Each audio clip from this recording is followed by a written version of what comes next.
Wrestling fans around the corner, around the world. I'm Dan Marty. MJ up in the house. Trying to figure out which hat to put on. I got to cover this caveman here. I'm going to go ahead and cut it. So I was trying to figure out to grow it. Well, we were talking about that last night. But without that, what did we say last night? You wanted to go old school. You wanted it done on the air, live. With what? Scissors. We're supposed to do that today. Well, we'll see about that. Oh, that's right now, later. We are enjoying the late summer here in the world of Boston wrestling. Tell them who we met last night.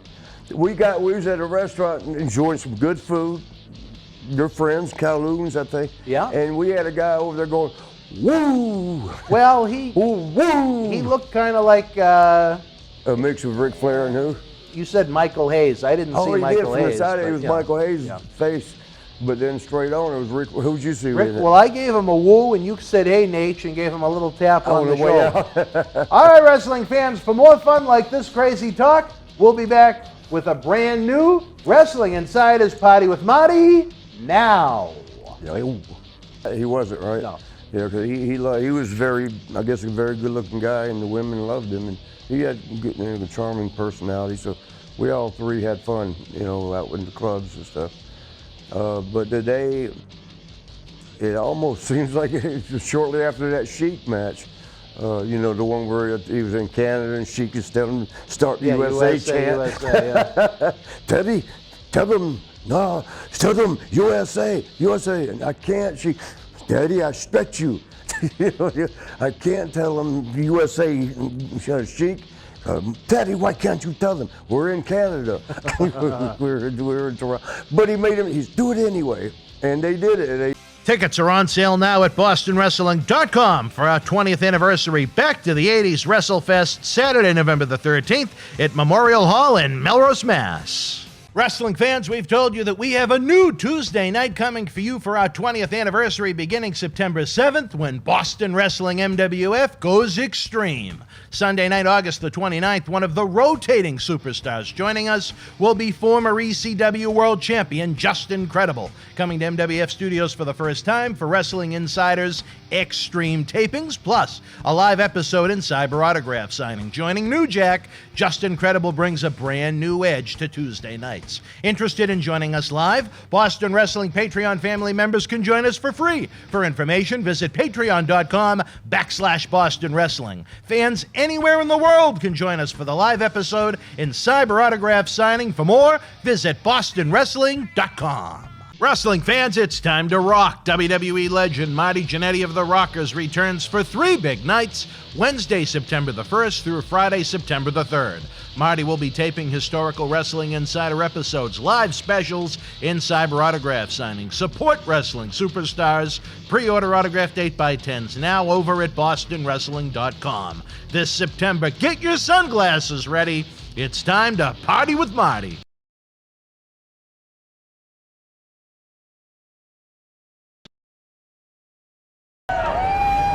This is Mick Foley. This is Harley Race. This is Shelton Benjamin. This is Mr. Wonderful Paul Orndorff. This is the Monster Abyss. And this is Daniel Bryan. This is JBL, and you're watching the MWF. Be there live. All right, wrestling fans, welcome back. Marty and we even went sideways in the introduction, talking about the bootleg Ric Flair that we came across last night at the restaurant.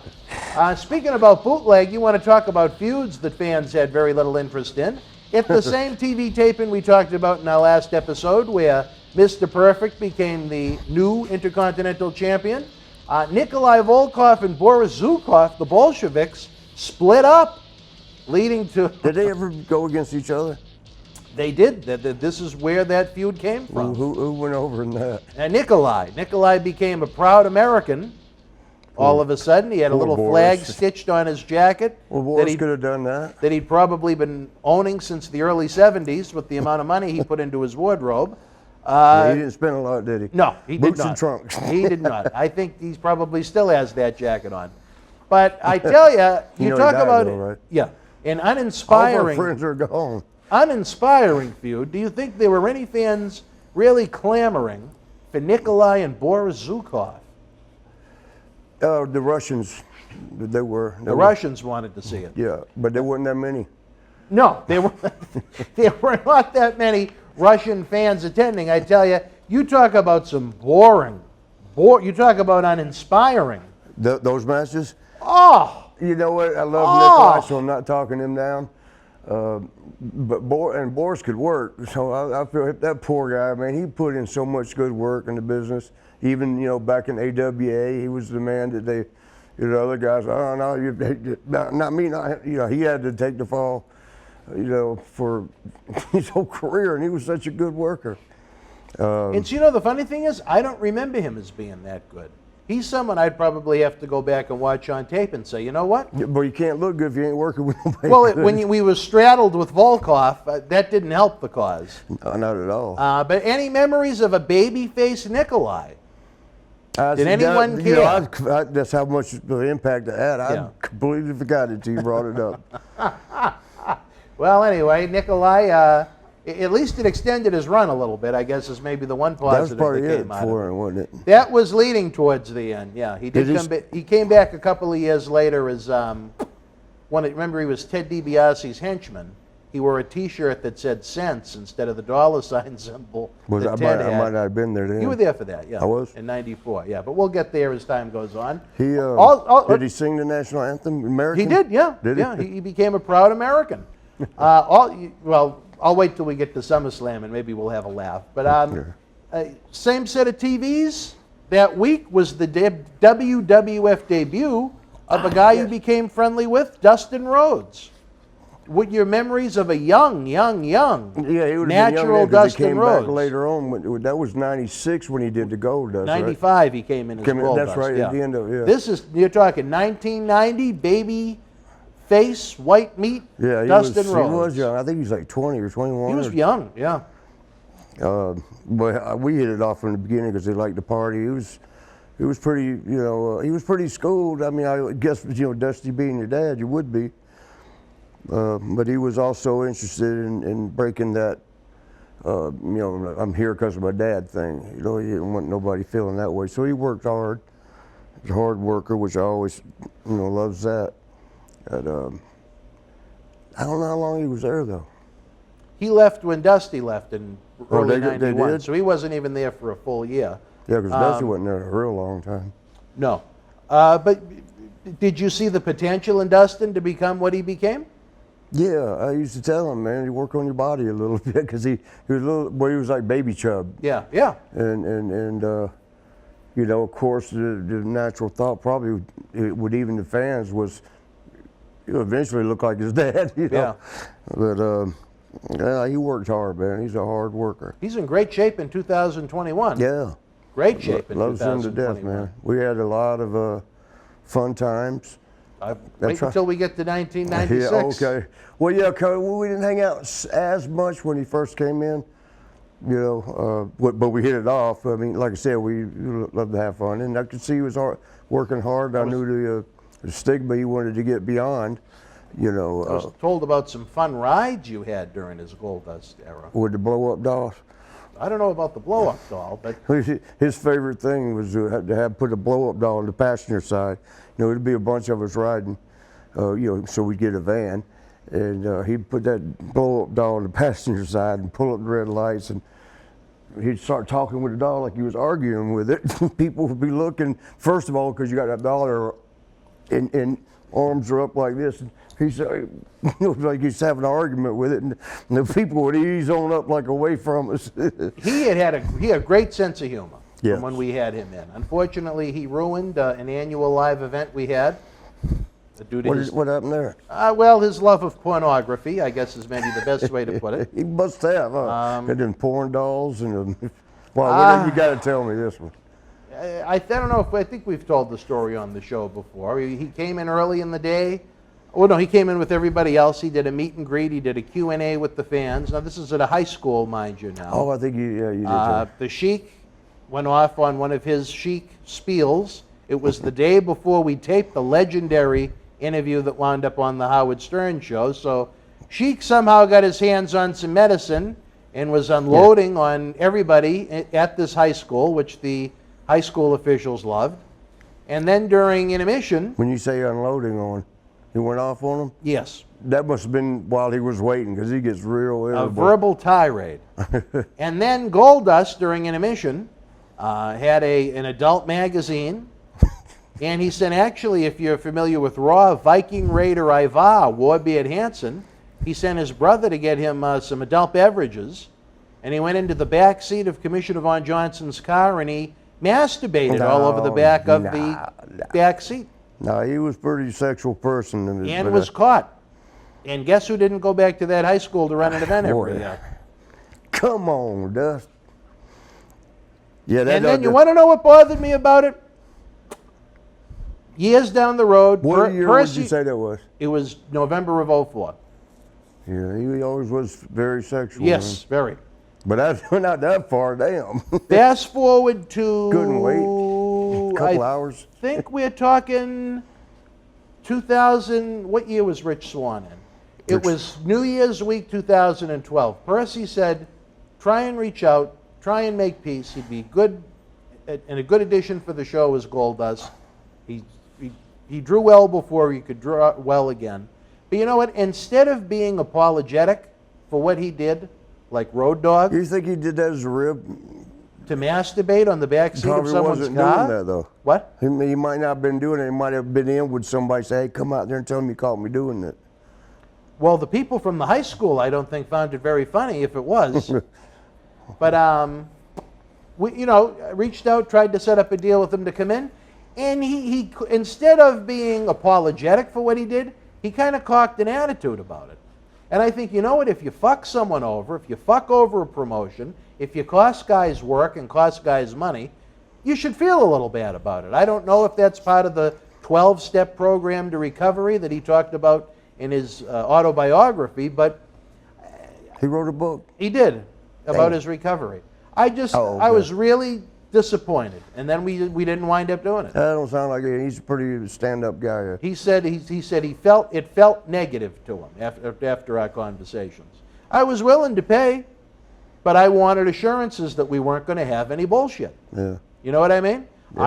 I don't want to lose buildings and lose shows so he can masturbate. Well, it's the truth. I don't... Would you, if you were a promoter, or involved in a group trying to do a fundraiser for a school? Yeah, no, to have someone, in no scenario do I some want to freak catch him come in masturbating. doing that? My God. Wrestling, folks, wrestling. But a young Dustin That's Rhodes, out of character for him, though. That was, he must have been going through something. Maybe Terry got mad at him that day. They were already done at that point. Was it? Yeah. I don't think it had anything to do with Well, you. wasn't she in '96 when he came through as Goldust? Wasn't she there already? When they No, there he on the came road in at the same first. time? He came in first, and then she came in a few months later. Was it? Yeah, because okay. they didn't want to present him as gay, because they were getting, I guess, some negative feedback from certain groups that the Goldust character was too homosexual. So they figured putting the valet with them would, whatever. That another piece of trash. But anyway, you like the young Dustin Rhodes, though. Yeah, I did. Yeah. Yeah, and the sad thing is, we got along really good when we first used him. I just can't get over the fact he did what he did. That's a shocker to me too. And then if it was a real shocker to me, and then once he had the chance maybe to kind of make good on it, he didn't really give a fuck, was the impression I got. I thought that was kind of sad. Because I know... And again, that don't sound like him either, because he's a very stand-up guy. If I did something... I guess everybody veers off at some point. Yeah.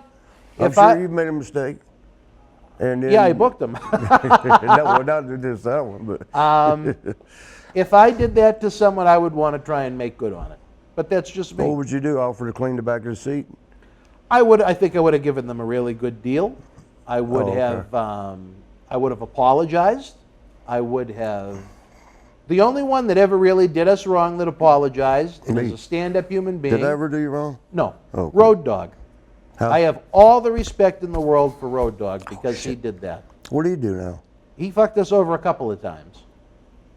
Damn. What Did the it hell's once, going on? then All these good guys going bad. TNA tried to help make peace with him and I, and they did successfully. He came back and did shows for a couple of years, and he fucked us again. But once he became clean and sober, the only one that had the class, character, and integrity to apologize was Road Dogg. And that's why I still like Road Dogg an awful lot. I have nothing bad. I can talk about bad experiences, but I have nothing bad to say about the human being. He's a good guy, and he means well, and he means it from his heart. Yeah. That's why when he had his ailments a little earlier in 2021, I'm glad he got past them. He was another one that was in the hospital, the poor bastard. My God. Not too long ago, huh? Not too long ago. You know, his dad passed away last year. Bob, we talked about that. Which was my wrestling hero. Yeah. So, you know what? Best of the James family. Hope Brian is doing well. I'd love to have him back here. Maybe do a seminar with some of the guys where he is in a very plum position with WWE right now, working down in NXT and enjoying life in the Sunshine State. Is that what he's doing? Yeah. Good for him. He had, it was weird. The weekend he got inducted into the Hall of Fame, he had some kind of a big blowout with Vince, and they didn't fire him, but they sent him home. And then they decided the best thing to do with him was to put him with the NXT people. And I think he's perfect for that, because I tell you this, when we did have him, he's got a lot of talent to share. Yeah. When we did have him, and he came in and he was engaged, he was excellent with the independent guys, the young guys. Now you got my mind stirring. I'd love to have Road Dogg back, because he was in the main event of the very first event we ran back in 2001, 20 years ago. Isn't that funny? Yeah. I just thought of that right now. So you were wanting to get another guy. How many more guys are you trying to get? Well, I wouldn't consider him an 80s guy. Yeah, that's true. You know what I mean? Mm-hmm. Once we do a 90s retro fest. Remind me to tell you somebody, but all right, we'll do off it the air. Well, we don't want to spoil anything right. for anybody. Also, as the spring of 90 rolled along, part of the reason why the torch was passed to the Ultimate Warrior, on the Brother Love show, our buddy Bruce Pritchard, who has always treated us first class, Earthquake and Hulk Hogan had a confrontation, and the Hulkster got splashed by Earthquake a few times, which put him out of action to tape the movie Suburban Commando. I think Quake was the one that I heard. Hogan didn't like to work with anybody or do a long program, long program with anybody that would hurt him. And it seems like I didn't know that was the reason he didn't want to work with Quake. I didn't know Quake had hurt him. Well, no, it was an angle. Oh, the angle was an angle. Well, you might have heard him doing the angle. Well, no, they had a long run. They went from April of 90 through early 91. They were still doing tag matches. We got it here in Boston, yeah. Yeah, because I worked with Quake, and he was pretty light, big old boy like that. He was light. But a dangerous man. He could be, yes. Could be, yeah. As boss man. Well, we talked about that story on this show. I thought that was a great angle. I think Hogan got a lot of sympathy out of it. I remember they did a big campaign where you could send a letter or a card to Hulk Hogan, and they'd have it was a pre-stamped postcard, but everyone that wrote a letter, Hogan would send a card back thanking them for it, and they really played it up like he was seriously, seriously injured. But at the same time, like we talked about in previous episodes, it really left the house shows in a rut. I mean, forget about the C team. You had A team, Warrior and Rude, or Warrior against someone in the Heenan family, because Rude was injured a couple of times. B team was Dusty and Savage, which wasn't all that awe-inspiring. There was some weak lineups going around the loops in 1990, and I'm sure that as you guys were working the Orient Express in some fantastic matches, I'm sure it wasn't doing the Wallet all that good. Well, I was going to say, we did get credited as match of the night all the time at the end, but now that you put it in disrespect, it's like, no wonder we got match of the night. Yeah, I mean, it was the Hulkster was missed. Yeah, he is. Warrior didn't have, but again, would Warrior have had a little bit more magic if they groomed something better for him than Rick Rude? Oh, of course, yeah. But, can you think of the names we've ran through, someone that would have been a really good opponent for Warrior? Did you ever see Warrior and Kurt work? Yeah. How'd that go? Because I would think Kurt could make anybody look like a billion. He made Warrior look great, but Warrior gave Perfect no credibility. It was almost like he was treating him as an enhancement talent. Oh, really? Yeah. Well, he did that with Andre. Well, when Andre was losing in 30 seconds, Yeah. To me, that almost didn't hurt Andre. It was almost like the match didn't begin. You know what I mean? Well, with that, and I think that was people like, okay, well, Andre's done. He's Yeah, and retired. again, he was people could see he was physically failing at that point. Yeah, he was hurting worse than what I am right now. They did a great job building Warrior up to the point where they gave him the title. It was like once they gave it to him, it's like, Didn't do now what the fuck stuff, do we do? yeah. I mean, A-team house show matches against Haku? I mean, come on. They didn't do it. Was he Ming? He was still Haku? Yeah, he was never Ming in WWE. Oh, that was all. That was only WCW. He was always Haku in WWF, even when he came back for that brief run in 2001.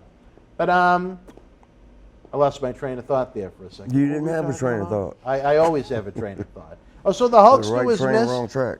Warrior, with better opponents, could he have drawn better on the house shows? Warrior? We'll never know. Yeah, I guess We'll never we'll know. have to guess on that one. But Can't be wrong on a guess. I continue to believe that they really did him wrong by putting him with Rick Rude again after they just did the same feud the year before. Yeah, how'd they reignite that though? Rude came back. He went over Jimmy Snuka at WrestleMania 6, another one that poor Jimmy put over. And, then they started doing vignettes with him where he cut his hair. He had the crew cut. They kind of gave him a new look. He was badass, Rick Rude. Him and Bobby That might Heenan be were out on the trying to beach. repackage him, I guess, or something. Yeah, maybe. People just saw it not even a year earlier, you know? And then again, when we starting to fall off at that time? Who? The WWF. Was that time? Well, attendance started to nosedive, yeah, because they weren't presenting matches that anyone wanted to see. Well, I don't think you guys that weren't going to. Well, what year did everybody really? I think they took off everybody left in '92. 2 or 3 or That 2. was the Titanic because of the steroid and the sex scandals. But we'll get there once we hit 1992 because it's a very never interesting get period in wrestling history. It might take us a few years to get there at the speed we move with these shows. But late May 1990, our buddy Demolition Axe, who we mentioned, had a horrible reaction to a seafood dinner on a rare night off. Him and Sue went out for a nice meal. Then they were going to the movies, and he passed out at the movies. I remember. He was in the hospital. And then instead of maybe trying to camouflage it by giving Demolition a little time off, on the house show loop, you had the Heart Foundation working Smash and BA. They got really creative with that one. BA eventually at the TV tapings went on to become Demolition Crush. Right. Do you think it was wise to just Wait take a minute, did they actually had him as Brian first, then put the Crush? No, they painted him up, but they didn't have a name for him. So they were on the house shows until they came up with the name Crush. They were just calling him BA. Really? Yeah. I loved O'Brien, man. He was a good brother. Oh, your memories of a young Crush. Another one. Gone. Yeah. Oh. Well, my memories of Your him? memories of him Oh, is during man, that first run when he was with Demolition. Super nice guy. Still, Green. But he was still easy. He wasn't, he was like a monster. Yes. Like 6'8" or something. Bill and Barry were big guys, and he was a lot bigger than them. And strong, man. I mean, he would pick me up and over his head and throw me over the top rope in the ring. As far as I can remember, he's the only guy that did that. I think somebody else tried once. It got me, hit the rope and bounced back in their arms or something. But yeah, he picked me up overhead and tossed me from the floor, back into the ring, and man, like nothing to it, like it was a baby. I just remember how strong he was, and funny. We cut up so much. I don't remember him being big into the partying scene. I don't know if you ever heard. He wasn't a medicine man. I don't think so. Bill and Barry really weren't. No, I don't think so either. There was some of the good family men. Yes, and isn't it funny that both of them are still to this day married to the women they married in the 80s during that run? That's definitely something. For when you're in wrestling, I don't know if it's worse than Hollywood, but the expectancy of a marriage is about 5 years. Well, 5 days in some cases. But you and Sean actually worked Smash and BA at the TV tapings right after Axe got ill. Do you remember those matches at all? Not really. No. No. Do you think they pulled the trigger too quick? Demolition were the tag team champions. Do you think maybe they could have gone on the house show route? They could have had Smash work one member of the Hart Foundation until Bill was feeling better, or? Yeah, I don't know. You don't know? I don't know which way to go with that because well, what would you have done? As a team, I don't know how other guys felt working like, oh man, it's hard to work, difficult. Not because of their, the way they were as far, confrontation. They're not confrontation, but just hard to deal with. Is this their style? It was hard to work a good match with Rock'em Sock'em Robots. That's all we're going to be doing. Because when you got another team that's all they do, right? What kind of match is that going to be? I don't know. I really don't know what would. Like I said, I don't want to say anything negative about people who I love to death, and I love all. Well, them. I mean, these are observations. Yeah. Your observation was they were a little difficult to work with? As far as style, yeah. Style goes, okay. Yeah. Do you think Crush was easier to work with than the other two? Somehow, Barry's pretty good. Bill, I mean, they're all in their own respects, decent. I don't want to rate him as, Barry could do a little bit more, but I think he could because he was a little younger. A lot. And then Crush was the biggest, strongest one, and he could do more things, and so. But in fact, I worked with him when he what they call him when he went to WCW. Not Crush, was it? Just Brian Adams. Brian Adams. Worked with him once on TV, once in a house show, I think. Gosh, we had pretty good matches. He got better as time went on? Yeah. If he wasn't good then. I don't remember if he was good. Well, I thought he was kind of green, and he didn't seem. He had a great look. Was that the first time he showed up on any TVs anyway? Yeah. Well, he worked out in Portland for Don Owen. Okay. But that's and then he came to WWF as BA, and then they eventually came up with the name Crush. But to me, and Bill thinks the same way. Smash and Crush. Why not? Even though they were the tag team champions on house shows, you could very simply, you've seen what happens when guys are injured. You could do Smash against Brett or Smash against Neidhart because they were in a program with them. They could have. Maybe they just didn't want to. Leave it in limbo that long or something. Do you think maybe not as much then as it is now, but where the industry is more youth-orientated, where Bill was so many years older than Barry, do you think they were worried that he was going to fall apart? His face was covered. In pain, I mean, you could tell a little bit from the body, because certain things start sagging in different places. But with the face paint, that hid some of the age. I mean, look at Animal. Before he passed away, he still looked like he could be on TV. Yeah. When he had the face paint on, yeah. That was another one with sad because him and I were good friends. And he was going to be sitting in that chair. Yeah, man, shoot. That was another one that was very sad. Him and I, we developed quite the rapport. Yeah. I told you, him and I came up with I can share it now since he's passed. I don't think it's a die-hard secret, but, he wanted an awful lot of money to come in, more than we could. Right, that's because he was getting it. So we came up with the deal where we gave him, almost like what WWE does, a downside guarantee, right, and then a flat fee based upon I don't remember exactly what it was, but every X amount of tickets more we sold, he got more. And he was almost like a partner in the event, and he really wanted to promote it. And he wanted to come to the studio and test the waters about having a Road Warrior Animal version of Wrestling Insiders. And when he passed, it really just sucked. You know what I mean? I didn't know him all that well, but the times we did use him in the past, I had a lot of respect for him. The interactions we had building up with Back to the 80s WrestleFest event were just great. And then again, just out of the blue, it's like someone hits you with a baseball bat. You know what I mean? Just like Percy when he passed. Just like New Jack when he passed, 6 days after we had him in this studio.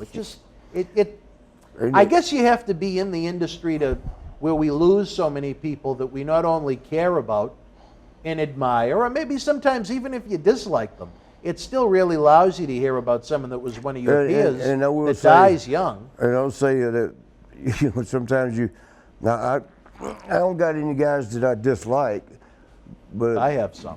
yeah, I've heard a few today. But you know, some that you had a little bit you were angry about, or something that, yeah, you rubbed you wrong on that particular thing. Not a big deal, but then once you hear it die, oh man, you feel bad for ever getting mad at them. Yeah.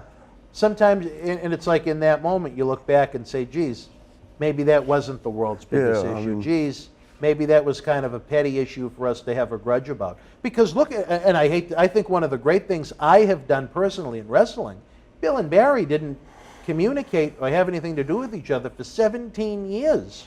After, and we'll get to Survivor Series a little later on, but after Axe left, you know, Bill saw the writing on the wall for what was going to happen with Demolition.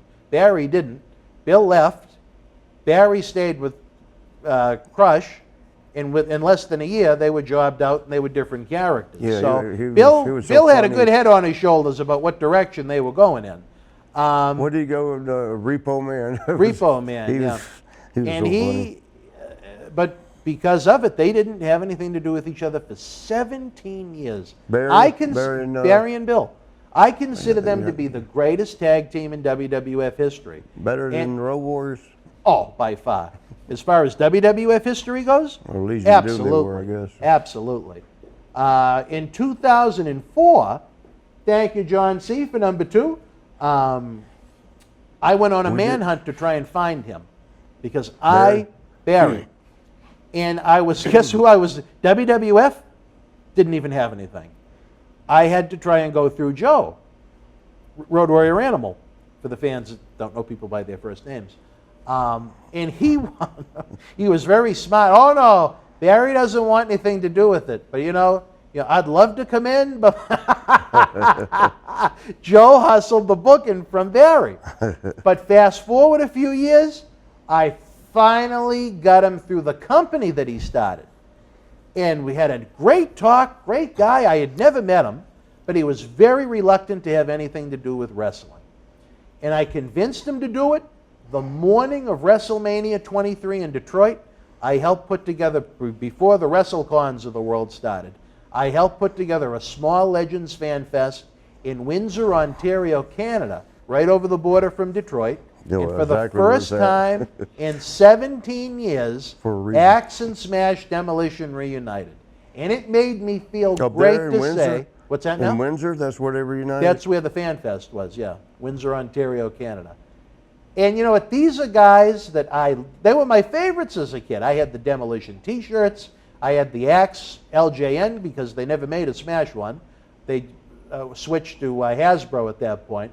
I had the big 24 by 36 poster on the wall. And to say that I reunited those two guys, and on top of that, they always say, don't meet your heroes. Two of the best guys I've ever met in wrestling.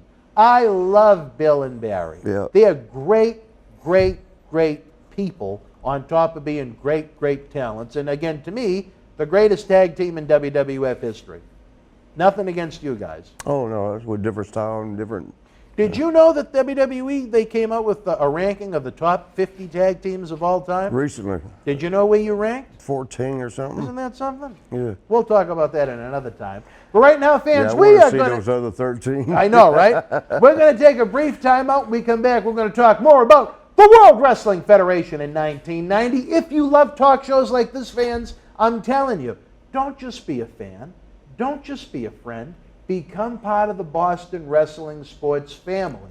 Head on over to patreon.com. There are hundreds of studio shoots just like this for you to enjoy with dozens of different superstars, plus early ad-free access to our Wrestling Insider talk shows. You get access to our acclaimed studio shoot interview DVD library that's been seen by millions online, millions more on the Howard Stern Show thanks to that crazy sheik.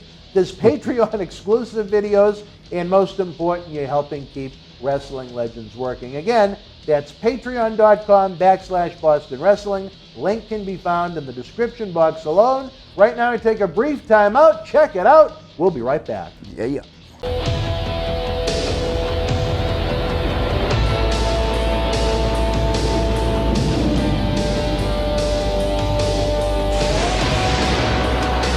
Wrestling fans, welcome back to Wrestling Insiders. Dan Roddy and Marty Jannetty here as we continue the party with Marty. That was a long break, wasn't it? That was a heck of a long break. But you know what? We need you in 100% pristine condition. Oh, that's never going to happen. Well, you know what? You are one of the people that made the 80s such a great time for the world of professional wrestling and the AWA, the 80s made it a great time for me. And you had a hell of a time in the 80s. But looking back to a man... 90s weren't bad. 90s weren't bad either. The turn of the century just sucked. Yeah, ever since then it's been downhill. Me. Speaking of downhill, in May of 1990, it was the end of the Red Rooster Terry Taylor in WWF. Your memories of the end of the Rooster? Do you remember him being maybe an unhappy man? Yeah, because we were riding together. You know, him and Sean and I always were, Three Musketeers were always together cutting up, and he was. I hope he wasn't married then. I ain't gonna tell the Rhodes stories as far as the women. At that point, but he loved the women. He wasn't, right. No. Yeah, because he was very, I guess, a very good-looking guy, and the women loved him, and he had a charming personality. So we all three had fun, out in the clubs and stuff.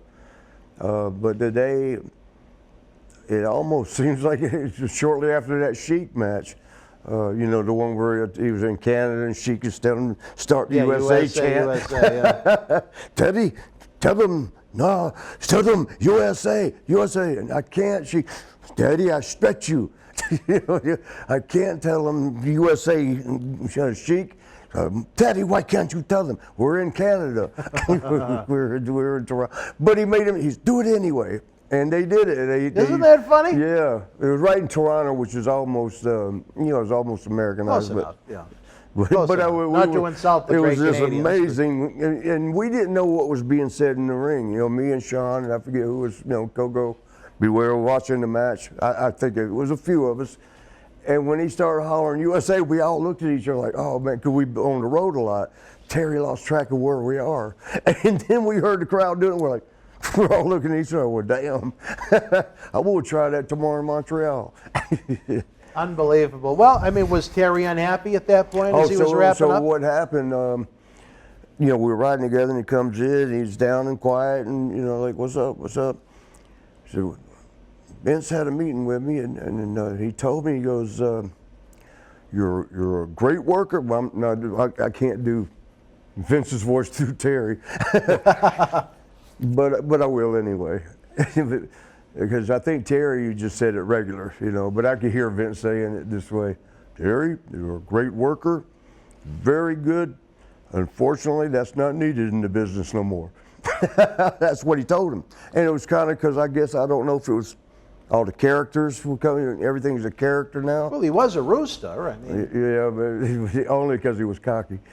Do you think Annie ever had some poultry? So it was Denver, Colorado. Well, you said he was a ladies' man. Yeah, yeah. Well, there was a sold-out show in Denver, Colorado. But so, did they give him notice that that he was leaving? Get ready. We're going to wrap up with you. But hey, that's something. You're a great worker, but that's not needed no more. Today's business doesn't need that. A horrendous gimmick. Yeah. Come on. I remember it was funny enough. Bill, as Axe told the story in one of the interviews. I guess in the summertime, he would take his wife and daughters on the road with him. Terry, or Axe? No, Axe. And the young daughter said to him, "Dad, does he really think he's a rooster?" And that was a gimmick. He did. He worked. You know what he tried? He tried with all his might to make that work. I'm excited. Well, I am the cock of the walk. He tried to go with it just like Dusty did with the common man, with the polka dots. He got an A for attitude. An A for effort, I guess is the best way to put it. I don't know what he's doing right now. Is he still? Oh no, he's in NXT. He's got a great position. That's right. That's all I'm going to think. And because he's very knowledgeable too. Oh, I'd love to do a seminar with him. Yeah. He's a good friend of. Do you know Dennis Brent? Dennis Brent. Well, I know the name. He was an executive with WCW, and I got to know him. I don't mind not He was a good friend of Percy. And then through WWF I got to know him, and then WWE. Him and his wife both worked you were gone at that point, but him and his wife Lynn both worked in the office through the mid-2000s. Good guy. He was in the business all the way back through World Class. I think Percy broke him in. Oh. I think he was a photographer that did programs. Who? Dennis Brent. Oh, the guy Percy from broke him in. WCW, okay. Yeah, nice guy. I must have met him, huh? I'm sure you came across him at some point. I think he has MS now, though, so he's Really? Damn. young guy, but I mean, so knowledgeable when it comes to the business. But him and Terry were very tight. I remember the last time Terry came to the Cauliflower Alley Club, they had a meal together and whatnot.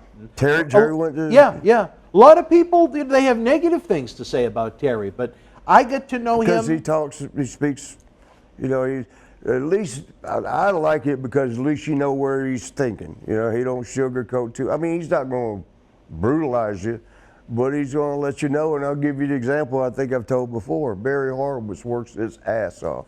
He's a hard-working guy. He's in the gym 2 hours. I don't know. I don't watch him to see what he's doing, but I know when I was in the gym hour and a half to two, Sean and I, Barry would still be there with us. Everybody else is in and out. And, so he's putting time into an effort into his looks. He would even tell me, Marty, on TV week, I'll throw an extra tan in there. He's trying to, he's doing everything he can. He wanted that job. And then including his diets and stuff, and he's sitting there with me. This was in WCW, Universal Studio, or no, where'd they tape out of? Universal Studio. I think they did Universal For a and little MGM at Disney at different points. When you were there, it might have been Universal. It was Universal, yeah. It was at the studios, and Barry was asking me something about. I mean, I know it don't look the part, but pretty good with the diets and the working out and all. Then Barry was asking me something, and he had his protein drink. Terry walked up, and he just, need you over there to the C room for a promo or something. He looked at Barry, he says, what's that you're drinking? He goes, oh, it's a protein powder, you just got 30 grams of protein. He goes, huh? Well, if that produces that, point to his body, I'll stick with my beer. And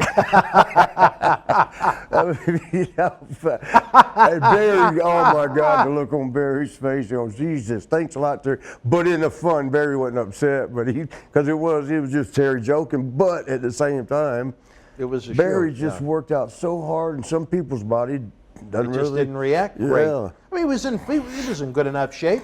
I mean, if he wasn't, that man could run for 2 hours. If he wasn't a WWF superstar, I think the average Joe, he'd look fantastic. But it's a cosmetic and industry. Solid, man. He's I had to work with him a lot on for TV and WWF. He was suggested about someone to bring in at one point. You think he'd make for an interesting interview? Yeah, because he was on a lot down. I don't know if he has his own podcast. I think he did. Barry Horowitz? Yeah. Oh, really?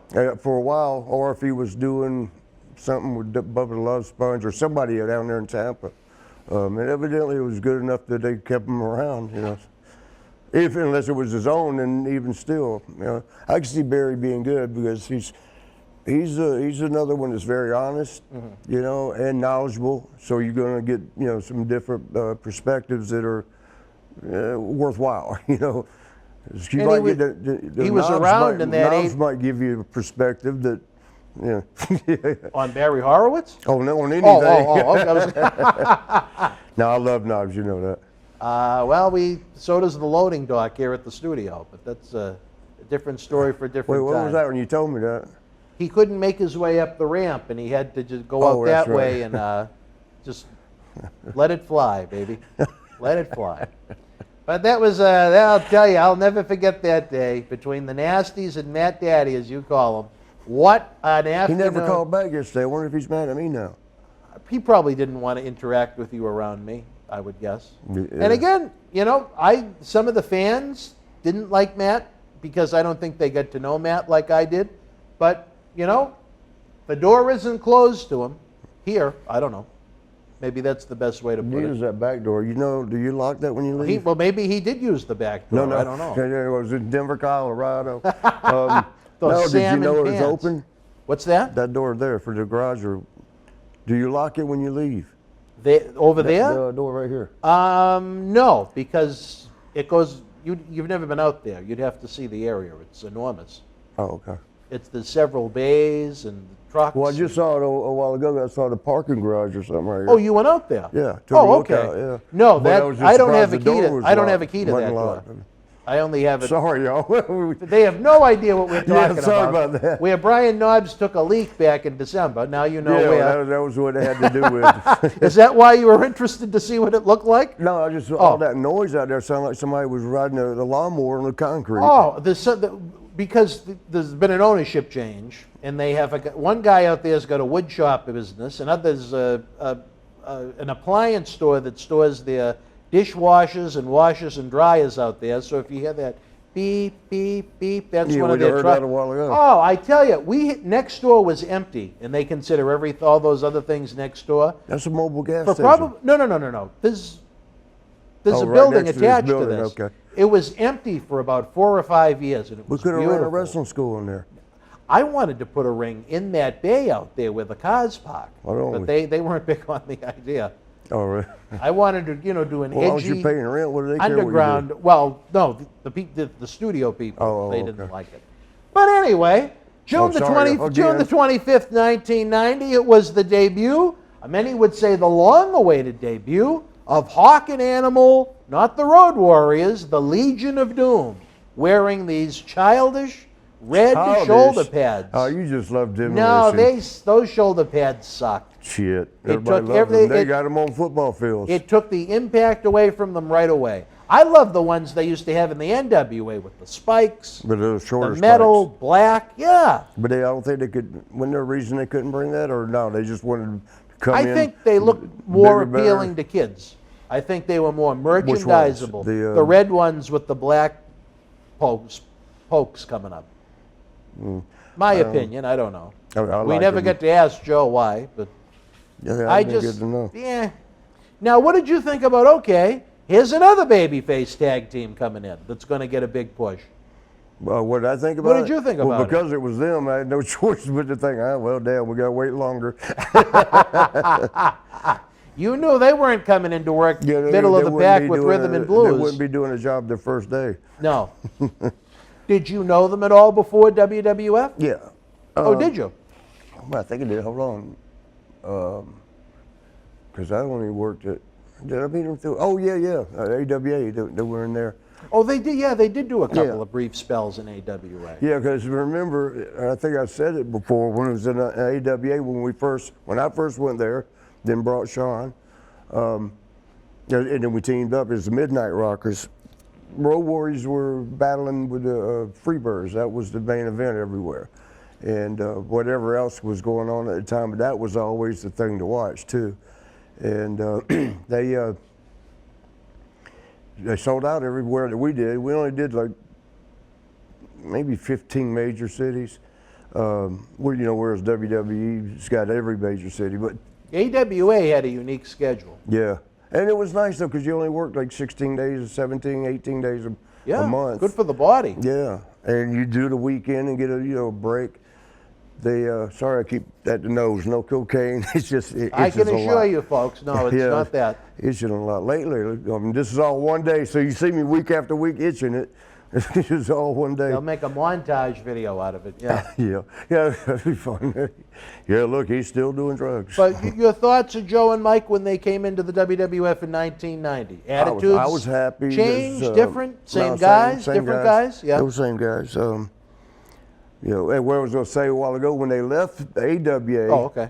And I guess they went back to NWA. They went back to Crockett. Yeah. But the houses, all them sold out houses, in half. Wow. And then the Freebirds left. And then those halves, 1/4. And then we were back to what we were used to, crowds of a couple thousand. And you had Nick Yeah, Nick Buckley walking around and hands crawling and around knees. on the hotel room floor, Or the- thinking there was a fire. or the- Still, maybe my favorite party with Marty's story. That one and the locks on his glasses. That was number 3, Johnny, right? Yep, All right. See, even though I'm blind, I can make out a big X. a big X. A big X. But New Jack did that. but he did. He actually did it right in that chair. Did But before we go, did you have any concerns? Did you think, geez, fuck, now we're going to move further down the card now that they're coming? Well, because I was Hawk and I got closer at first, and then Joe and I got a lot closer. In WWF, you're talking now? When they were in Or AWA, AWA. me and Hawk were pretty cool. Not that Joe and I, we just, for some reason, gravitated, Hawk and I, Mike, gravitated towards each other quickly. Probably because we knew we had the same likes to partying and whatever. Well, Hawk was a medicine man. Yes. Much more than Joe. Yeah, I don't think Joe was a medicine Yeah, man. no, he was that's why, other than, the other reason you'd think of a guy dying young like that. But as far as, I'd never heard of him being a medicine man. No, me either. I never saw But him Hawk on the loved road. the medicine. Yeah. Vaziri went to great lengths in explaining how much Hawk liked the medicine. Who did? Cosroe. From the A to the Z, baby. Yeah, but I mean, I liked them, so when they came in, I was happy for them, because honestly, not to say anything bad about the NWA guys, or I didn't know the personnel, but the guys, I knew a lot of the guys down there. So I'm not talking them down, but I just thought Road Warriors were too good to be there. They made it to the big time. Yeah, they needed to be with us. They made it to the big time. So I was happy, happy for them. But it also hit me in the head that, well, we're going to have to wait around. We're not going to be ahead of them. Did they seem to care at all that they didn't have Paul Ellering with them? Or do you know why they didn't have Paul Ellering? I don't want to even touch that because I don't know, so I don't want to say nothing wrong. It was kind of odd where he was part of the, Was that the first time they were without him? Yeah. Well, as far as with wrestling crowds, because he was a legit, from what I heard, a legit manager. Yes. He handled all their damn stocks, bonds, money, book, and everything. He handled it all. Very smart guy. Very smart guy. We did an interview with him. He published a book about, he competes, I don't know if you're familiar with it, it's called the Iditarod, where it's hundreds and hundreds of miles of a dog sled race up in I think it's in Canada. And they do it in Minneapolis. They have those things too, where they shoot up the 100 and something miles up the back snow trails. Well, he actually fell asleep during the race, and his eyeball froze to the sled, and he lost one of his eyes. Damn, I didn't hear that. You didn't hear? Yeah, very interesting interview. And he said, you and I, how did he put it? He wrote it in an inscription in the book that he sent to me. He said, you and I were meant to come together because I'm from Melrose, Minnesota. Really? So, yeah, something like that. I really liked him. At the Cauliflower Alley Club this year, him and Joe are going to get the tag team award. I hope Paul will still be out there to get it. But he's a strong, I think Paul? he was, Yeah, he would still go in there and go at really? six-mans in the NWA with them, yeah. Yeah. And he eventually made his way to WWF for a short spell in '92, but we'll get there as time goes on. I was gone then, wasn't I? Yes. I had a 6-month hiatus for a reason. They had Rocco, but no Marty. Any final thoughts about early on with Joe and Mike? Did the locker room seem to like them? Were anyone in the locker room worried? I think everybody liked them. Yeah, they were very likable guys. Yeah. I think when you don't know them, you're scared because look at them. They look like they could, South Side of Chicago boys will kick the shit out of you. I think the one person that saw the writing on the wall was Bill. Was who? Bill Eadie. Oh, yeah. He saw what was happening with him, with Demolition. And then the heel turn again, then Legion of Doom were coming in hot, and he kind of saw the writing on the wall. But we're going to continue to talk more about these great times from the World Wrestling Federation in 1990 if you guys will help the cause with us. How can you do that? Give us the big thumbs up. Subscribe to the YouTube channel. It's absolutely free. Share the links to these great talk shows across social media, whether it be Facebook, Twitter, Reddit, wrestling Facebook groups, wrestling websites. Give us the super chat button is always open under the premiere if you're watching with us on Thursday night. Every single dollar we raise helps bring these legends to the studio more and more. Of course, the eBay store is open 24/7. We have merchandise from superstars of every era. Click the link in the description box below. Of course, our world-famous Patreon streaming service, where you get that early ad-free access to all of our Wrestling Insider programs along with hundreds and hundreds of shoots with dozens of different superstars, our acclaimed studio shoot interview DVD library that's been seen by fans around the world online by millions, millions more on the Howard Stern Show. We have some Patreon exclusives for you, and you're helping keep Wrestling Legends working.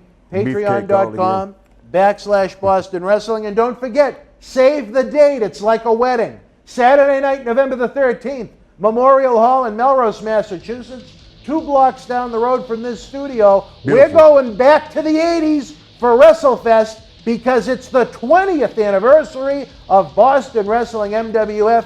For information on the event and tickets, head on over to bostonwrestling.com. For my partner in crime, Marty Jannetty, I'm Dan Marotti. We'll see you next Thursday night. You and yours be well, stay healthy. Good night. Yes, sir. Tickets are on sale now at bostonwrestling.com for our 20th anniversary Back to the 80s WrestleFest, Saturday, November the 13th at Memorial Hall in Melrose, Mass. The World Wrestling Federation was live at the Met Center in Minneapolis, Minnesota, Sunday, August the 26th, 1984. In the opening contest, Rocky Johnson drew Cowboy Bob Orton. Ken Patera replacing Rene Goulet with the win over Terry Daniels. Mr. Wonderful Paul Orndorff defeated B. Brian Blair. WWF Tag Team Champions Adrian Adonis and Dick Murdoch retained the titles over the Wild Samoans. Jesse the Body Ventura beat Polish Power Ivan Putski. WWF Women's Champion Wendy Richter retained the title over the Fabulous Moolah. And in the main event, WWF World Champion Hulk Hogan and Mean Gene Okerlund defeated George the Animal Steele and Mr. Fuji with Jesse Ventura. If you were in Minneapolis live, share your memories in the comment section below. Use the links in the description box to keep Wrestling Legends working in our eBay store and on our world-renowned Patreon streaming service so we could bring you more interactive superstar shoot interviews to relive the good old days of professional wrestling. Check it out. Boston wrestling sports in the MWF explodes into a new year with professional wrestling content galore and need you to join our family. Every Tuesday night at 10 p.m. after our Monday Night Raw review, it's Wrestling Insiders at your house with WWE Hall of Famer Mr. USA Tony Atlas. Wednesday nights at 10 p.m. after NXT and AEW, join rotating legends on Wrestling Insiders Special Edition. Every Thursday night at 10 p.m. after our NXT and Dynamite review, it's Marty Jannetty's No Holds Barred Sex, Drugs, and Rock and Roll journey on Wrestling Insiders Party with Marty. Friday night after SmackDown, don't miss John Cena Sr.'s Wrestling Insiders Fabulous Fridays. Plus, look for classic clips, history videos, bonus live episodes, pay-per-view watch-alongs, and more. For less than a cup of coffee at Starbucks, get early ad-free access to our Wrestling Insider talk shows, our acclaimed studio shoot interview DVD library, and help keep Wrestling Legends working during the worst of times. Join our growing family at patreon.com/Boston Wrestling.